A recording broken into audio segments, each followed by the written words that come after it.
Time for a Tuesday Locked On Syracuse podcast. Tim Leonard here with you as we get you ready for VCU and the battle for Atlantis. We've got a full preview, everything you need to know about VCU and how they match up against Syracuse today, and we'll sneak in some football thoughts. It's all coming up on the Locked On Syracuse podcast.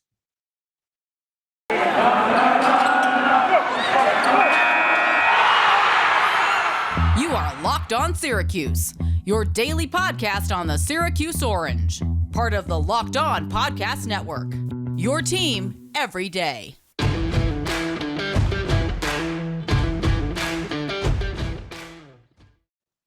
Welcome in and thank you for making Locked On Syracuse your first listen every single weekday. We are here with you guys, even through Thanksgiving week. We don't take holidays here. We're free and available wherever you get your podcasts, and it's a big week for Syracuse athletics, so a great time to subscribe to the show as we got Battle for Atlantis, the big Pittsburgh game with bowl eligibility on the line, all coming up. And today's episode is brought to you by Sonos. Sonos is the proud sponsor of ESPN College Football, so go to sonos.com to learn more about them. It is just Tim Leonard today. If you're watching on YouTube, you probably gathered this.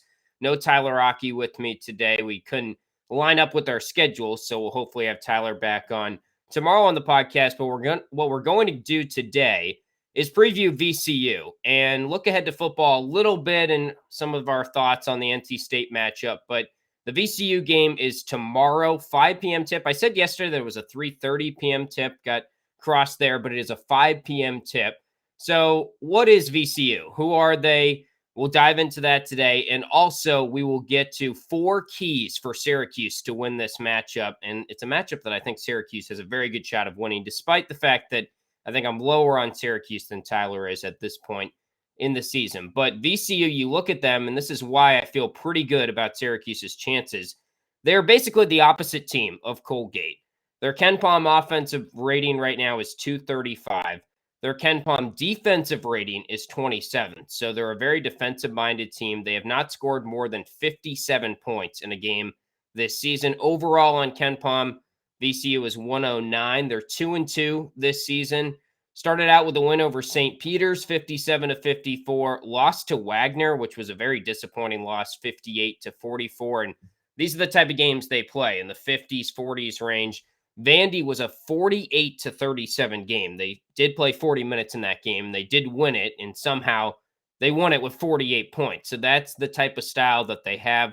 Then they lost to Chattanooga last time out by 2 points, who's not a very good team as well. So they've been a little bit shaky. They were projected to finish sort of middle of the pack in the A10. And if you remember last year, they were projected to finish 9th in the Atlantic 10, but they made it all the way to the NCAA tournament, finished 2nd in the conference. The problem was because of COVID, they could not participate in the NCAA tournament. So sort of a new look team this year because they lost their entire backcourt. Bones Highland was the big guy for them last year. He was their top scorer, one of the better scorers in the country. He's gone. He's off to the NBA. And then their other guy in the backcourt, Ace Baldwin, has been lost for a good chunk of the season due to an injury. So the interesting thing here is it's a very different challenge than what it was for Colgate or Syracuse going up against Colgate. And it's entirely contrasting styles on the basketball court. Like, couldn't be more opposite styles when you look at Syracuse and VCU. When you just think about Syracuse scored 85 points in their last game and they lost. VCU has not scored more than 57 points in a single game this season so far. So they both want to play entirely different styles. And that's why it's going to be a very intriguing matchup for Syracuse. You think about VCU, they're usually athletic. They are this year. They're quick. They're very long, have a lot of tight perimeter defense. They turn it over a lot because they play kind of an up-tempo style. They can't shoot the 3 ball at all, and they want to drive a ton. Then you look at Syracuse.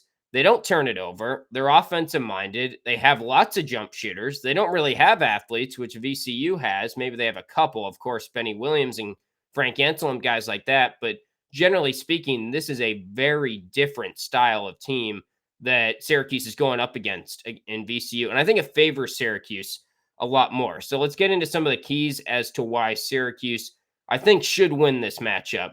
The 4 keys to this game for me starts with what is an interesting key coming off of the Colgate game, but make them beat you from the outside. I know we all saw the Colgate game and we saw Colgate rain threes on Syracuse, but this is a different team.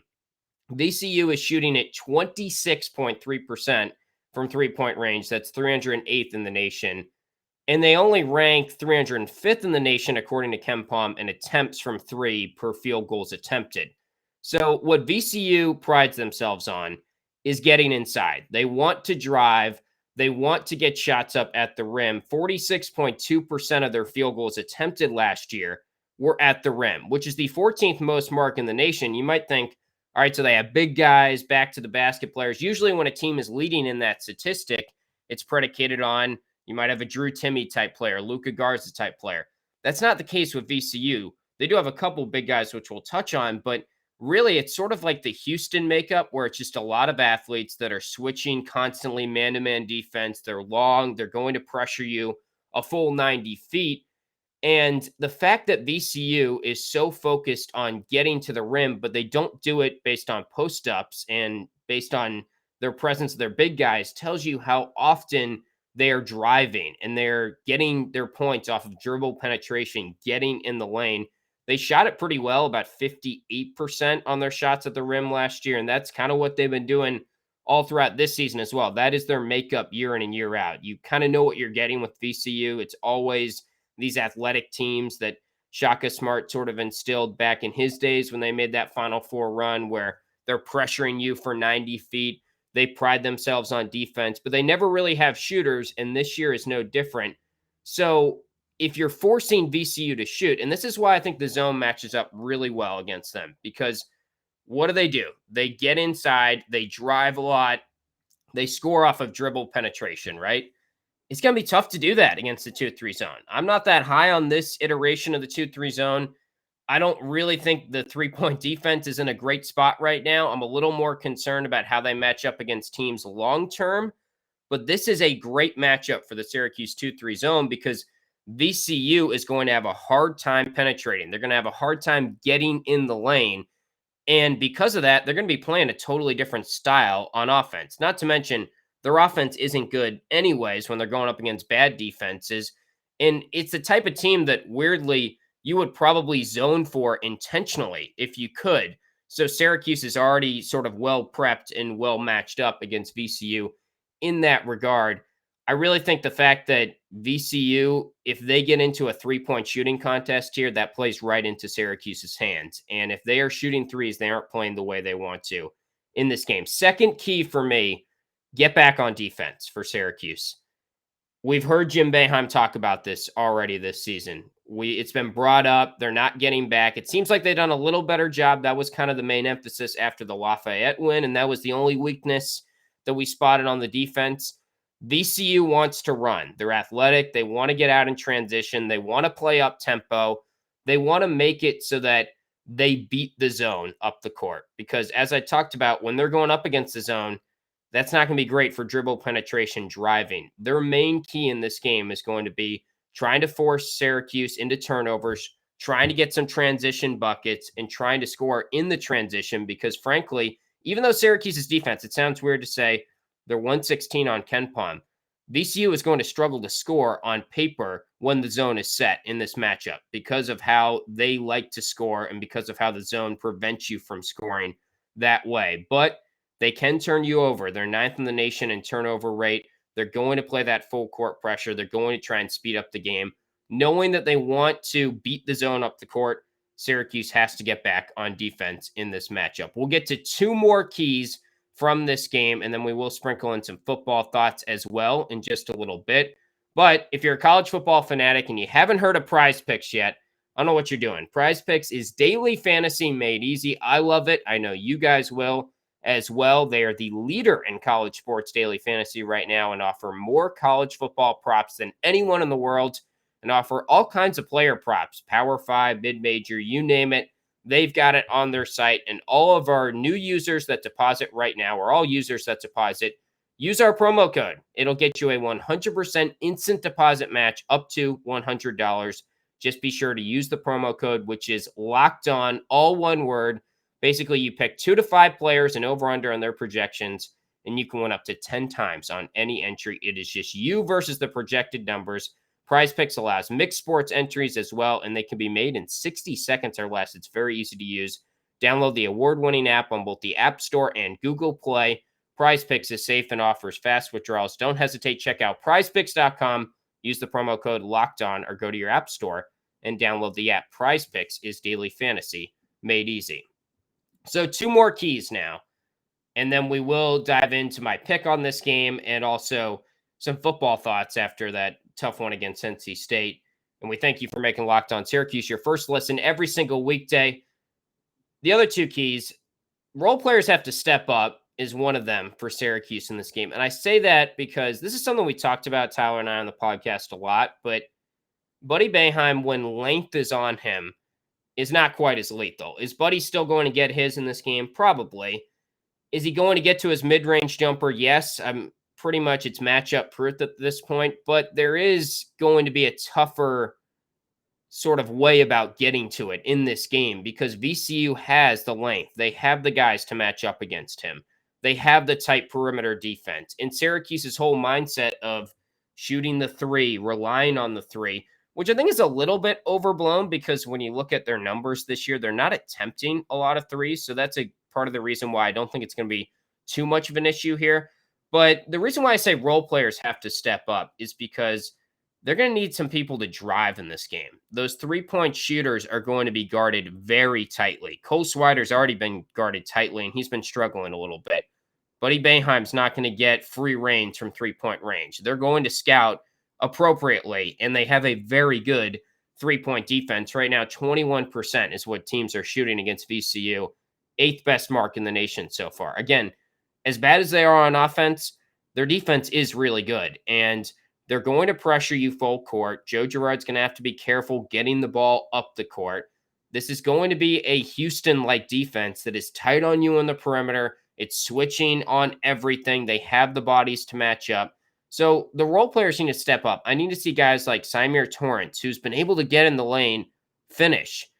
Benny Williams, Jimmy Boeheim. Those are the guys that are sort of the playmakers of this Syracuse offense, weirdly enough, even though obviously Buddy Boeheim is a playmaker in his own right, but we haven't seen a lot from Cole Swider playmaking, bits and pieces here or there. But these role players need to step up because I think there is reason to believe that Buddy Boeheim struggles a little bit in this game. And by struggles, it's a different definition than struggles for another player on the team. He might be in the neighborhood of 12 to 14 points. I hope he proves me wrong. I hope he does excel against length. It's just, as we've talked about on this podcast, Leaky Black, some of these longer defenders, Dejan Giroux of Houston last year, have given him fits. VCU has the guys to match up, and they also have the guys to close out your airspace, get up in your jersey, play tight. That's given Joe Girard some fits in the past as well. So if Girard and Buddy aren't scoring, who else has been scoring this year, right? Like that's what we talked about on our recap podcast. Who's the third option? Cole Swider needs to step up. Maybe it's Jimmy Boeheim in this game. Maybe it's the game where Benny can kind of attack and finish at the rim. They do have some pretty good rim defenders as well and shot blockers. So it's going to be tough to score on VCU, but I think it's a little overblown the fact that Syracuse is living and dying on the 3.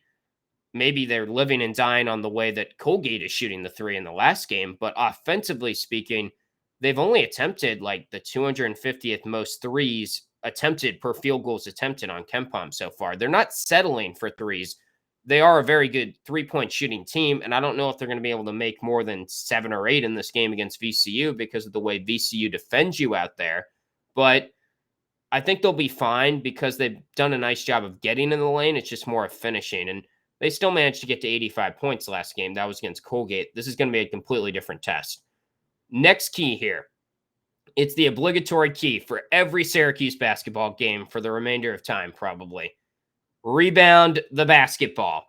And I'm not even putting that from a standpoint of VCU rebounds well. They actually don't, which is another reason why I like Syracuse in this matchup. You look at the numbers for VCU, 275th in offensive rebound rate right now in KenPom, 338th in defensive rebound rate. Remember, they want to get out in transition. They want to get up the court, up tempo. So they're not necessarily focused on crashing the glass on the offensive end. They're not necessarily putting out a lineup that has a 7-footer or something like that, that's going to be one guy that's going to give us tons of fits on the glass. They are a team that's athletic, that's got high jumpers, that probably has a decent chance of out-rebounding Syracuse. But I say that because Drexel and Colgate out-rebounded Syracuse as well. And that's why it's a key here. That's why we're making this a mandatory thing, because when Syracuse out-rebounds their opponent, they're really solid. When they don't, they struggle. So it's an opportunity for them to get right in the rebounding column, and you have to take advantage of that. As for how I think this game's going to go on my pick, I've thought about this a lot, and before I looked into VCU, I'm worried about Syracuse in general right now. I'm worried about how they fare in the battle for Atlantis, given how they fared in some of these non-conference type moments. Now, you could say the last time they went to the Bahamas, they did win the tournament. So I hear you on that. And I think Tyler brought up a good point the other day, how teams can't really prepare for the 2-3 zone once you get into the second and third game, sort of like maybe what we see in the NCAA tournament a little bit. But I'm worried because the 2-3 zone has a lot of work to do after what we saw against Colgate. I say all that, though, and I still feel really confident Syracuse is going to win this game against VCU just because of how they match up. It is the entirely different type of matchup that Colgate was. And, I think there's a lot of warts in the 2-3 zone, but I also think it can be true that it was exposed against a team that was well equipped to expose it. Colgate had spot-up three-point shooters. They wanted to chuck threes all game long. If VCU is chucking threes, I feel great. Now, hopefully I'm not swallowing my words and they just have one hot shooting day here in the Bahamas, but I feel good. I feel like Syracuse is in a good spot to bounce back here. They're going to be highly motivated, you would think, and they've actually done pretty well offensively. So as much as it's a great test for their offense and their three-point oriented team, I think they'll be able to get in the lane a little bit and score enough. And the big weakness with this team is defense. And I joked about, all right, well, who's a good matchup for Syracuse? This is it. If you're not stopping VCU, then holy cow, I don't know who this defense is going to stop this year, because offensively they have struggled to score against anyone. They won a game against Vanderbilt, like I said, with 48 points. They want to play in a completely different style. It's sort of weird that they want to play up tempo, even though they don't score a lot. That's kind of a contrasting mix, but I think Syracuse is going to win this game pretty easily. I haven't seen a spread from BetOnline.ag yet, but I would take the orange somewhere in the neighborhood of probably a 68-52 type win. I'm that confident in it. And again, I'm the guy of the two of us on this podcast that isn't that confident in Syracuse overall. So we'll see how they fare the rest of Battle for Atlantis. We'll see how they fare as this non-conference schedule heats up here. But if you're looking at a matchup standpoint, Syracuse has a big edge in this game. So I would be pretty confident in betting the orange to win. I think it'll be low scoring too, because the zone is going to give VCU fits, and also VCU just plays low scoring no matter who they're going against. Even some of these teams that I mentioned, like a Wagner and a Chattanooga that have beaten them, like, come on. I mean, if Wagner and Chattanooga are holding you to the neighborhood of 45 to 55 points, the zone, it really does match up well against a team that can't shoot and relies so much on dribble penetration and driving, and they don't rebound that well. So it's a perfect matchup for Syracuse. It's a perfect get-right game in my eyes, and I think they will win. I'll say 68-52 is my official prediction there. We will get into some football thoughts in just a second, but this is it. The putt to win the tournament. If you sink it, the championship is yours. But on your backswing, your hat falls over your eyes. Is this how you're running your business? Poor visibility because you're still relying on spreadsheets and outdated finance software? To see the full picture, you need to upgrade to NetSuite by Oracle. NetSuite is the #1 cloud financial system to power your growth with visibility and control of your financials, inventory, HR planning, budgeting, and more. NetSuite is everything you need to grow, all in one place. 93% of surveyed businesses increase their visibility and control after upgrading to NetSuite. Over 27,000 businesses already use NetSuite, and right now, through the end of the year, NetSuite is offering a one-of-a-kind finance program to those ready to upgrade at netsuite.com/LockedOnNCAA. Head to netsuite.com/LockedOnNCAA for special end-of-the-year financing on the #1 financial system for growing businesses, netsuite.com/LockedOnNCAA. And I mentioned BetOnline.ag is our trusted source for all our Syracuse spreads. Haven't seen one yet, but again, I like the orange, and it is Thanksgiving, so we all know what that means. Football, laying on the couch, stuffing your face with football, betting on football. What a fun way to spend Thanksgiving with your family, right? Just betting on games. Nothing goes better with football than turkey and betting. BetOnline has you covered all holiday season, more props, odds, and lines than ever before. They remain your #1 spot for all sports action this Thanksgiving. Head to their new updated desktop or mobile website to sign up today. Receive your 50% welcome bonus with the promo code LOCKEDON. Again, the promo code LOCKEDON for a 50% welcome bonus. BetOnline is the fastest and easiest way to bet all your favorite sports. BetOnline, we are stuffed with deals for Thanksgiving. Okay, so football. First off, two good things that came across. We'll start with the positives because I know it's a tough time for football right now. Two good things I saw that Dino Babers talked about in his press conference. First off, the facilities, big upgrade there. Seems like they're gathering money for a brand new Manley Fieldhouse type of facility, which is well overdue in my eyes. And honestly, when Tyler and I did the "You're John Wildhack for a Day athletic director, what is your first order of business" type of podcast that we've done in the past, and we've had those type of conversations, I've always pointed to this. I think the South Campus living arrangements, just the whole appeal nowadays of basically the rat race of recruiting, Syracuse lacked behind. I mean, they already don't have a great climate. We all know about that. I don't have to go into it, but they were way behind in facilities to some of their peers in terms of a Louisville, a Pittsburgh even. And those are the teams you're recruiting against. And like it or not, these kids care a lot about that these days. I mean, they go on these tours and it's so much about posting on social media the cool things that are there. The living arrangement is a big part of it. They care a lot about the off-campus life, as they should, and Syracuse was lagging behind. So the fact that they have raised some money for football facilities is overdue and a nice step, and I think that'll be actually very helpful in recruiting down the road, and it's really hurt Syracuse in recruiting. If anything, it's been sort of underlooked how much it has hurt Syracuse in recruiting, in my mind, in the past really Dino Babers era, 5-10 years, because since he has taken over, it's become a real rat race in that regard for facilities. The other thing I love to see, Chris Elmore is back. I guess it comes with some bad news because he's not going to be on the field for Pittsburgh, but he's redshirting coming back next year. It's been underrated how much that has probably impacted this offense in the past couple weeks here. Also didn't have him at the start of the year. He's a big part of what we try to do offensively, especially leaning in more to the run game and all that. So good to see that he is coming back. And as far as where I stand with football right now, it's pretty simple. They have one more game left, and if they win that game, I think it was a successful season. I know a lot of people don't want to hear that right now after the way they played in the last two games, but if we're looking back on this season 5 years from now and they beat Pittsburgh this Saturday, that's all we really remember. Oh, yeah, that was the year they went bowling. Remember, they beat Pittsburgh. Garrett Schrader led them to a bowl game. Now, we don't even think about NC State Louisville and the disaster that it was the past couple games. If they lose this game, I mean, this game's everything, as we all know, because it's for bowl eligibility, and it's a tough task, and I don't necessarily know if they're going to be able to do it. I would put it probably 30% that they win this Pittsburgh game, and we'll talk about it more later on in the week. But if they lose this game, it's, oh, that was another year that Dino collapsed after the bye.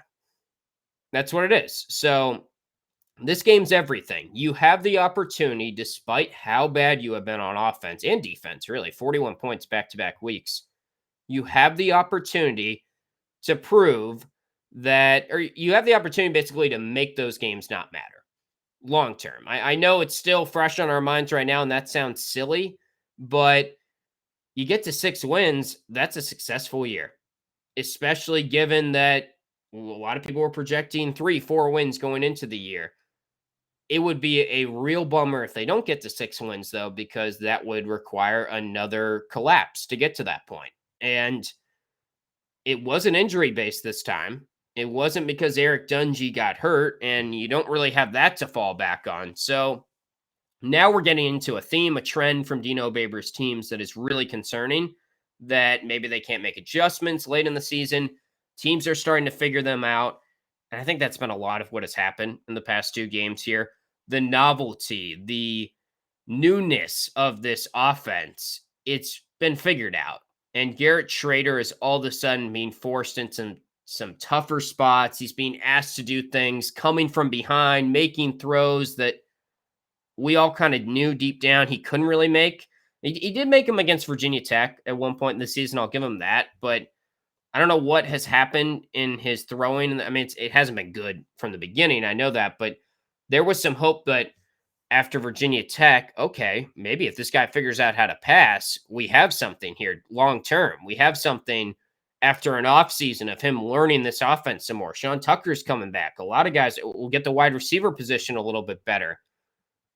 Now that's really fizzled, and now the conversation is, do we need to add a transfer at the quarterback position this offseason? That's probably going to continue to be the conversation. But this is a huge game because it changes the entire complexion of how you view the season. I do think Pittsburgh's a better matchup for Syracuse than NC State was. I basically went into the NC State game and assumed it was a loss, and it's easy for me to say that now, but you can go back and listen to our preview podcast if you want to bore yourself. It was how Tyler and I were thinking. They did not match up well against NC State. On the road, a team that hadn't lost at home all year, that's defensive minded, and they also can stop the run. Now, Pitt is pretty good against the run. That's the one thing I'll say. But I think we hung with Wake Forest, which is kind of a comparison for Pittsburgh. The way that Pitt wins games is shootouts, and I like her chances more in that. It's inside the dome. Maybe the crowd gets involved. The offense just hasn't ever gotten into second gear these past couple weeks, with the exception of like one Sean Tucker run when it made it, I think, 14-7, and then they ran back the kick, and that was our only glimmer of hope of maybe the offense finding something. Really, in the first quarter against NC State, the only time they moved the ball was based on penalties. So the offense has a better chance of getting into second gear, which gets them into third gear and fourth gear. If you can't get past first gear in this offense, it's a long and tough road. And I say that because I know now they're not as up-tempo and fast-paced. And when Dino came to Syracuse, so much of it was get that first down and then get the next first down so that the team is tired, and then you get into your rhythm, and that's where the offense is really going to shine. It's a little less of that now, but it's still in there in the DNA. And the play calling, obviously, we talked about a lot this year in the podcast, has not been good, especially coming off a bye. And it's almost like I was talking about this with the ESPN Syracuse guys, Paulie and Stephen Fonte, when I hopped on with them yesterday. You look back and you're like, how did they score 30, 40 points in some of these games with Schrader and such a one-dimensional offense going against ACC competition? Teams are starting to figure out, it's starting to sort of find its water there. But Pitt is a team you can score on, so that's why I think it's a better matchup. We'll have more on Pittsburgh throughout the week. And, of course, our next podcast, so this is an important note because the game is tomorrow at 5. So we have 3 games over the next 3 days. We have 3 podcasts left this week.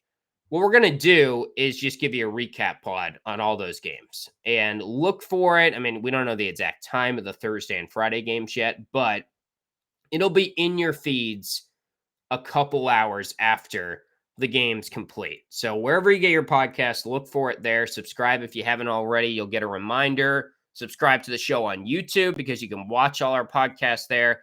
We're just going to give you reaction recap podcast, and we'll, of course, preview the next game a little bit. So it's going to be basketball focused. The Friday podcast will probably be a couple segments basketball. And if you're a football fan, you stuck around for this part, we'll talk some Pitt. We'll get you to Bundo's digits, prop shop, that type of stuff. It's a busy week, but it's hopefully going to be better than the last weekend for Syracuse basketball. It's kind of like we're entering the weekend now as we get into Thanksgiving. So that's going to wrap up our Tuesday podcast. Hopefully I have Tyler Rocky back with me tomorrow, so you won't have to listen to me ramble all day long. But we thank you for making Locked On Syracuse your first listen every single weekday. Look for us recapping the VCU game, which, fingers crossed, I think Syracuse has a good chance to win That'll be up in your podcast feeds probably Wednesday night, somewhere in the neighborhood of 9:30 Eastern time. Once I wrap up some work there for the Syracuse game, we'll record and get our live reaction to that. So until then, enjoy the game. Hopefully it's a better one than the Colgate game, and we'll talk to you guys tomorrow.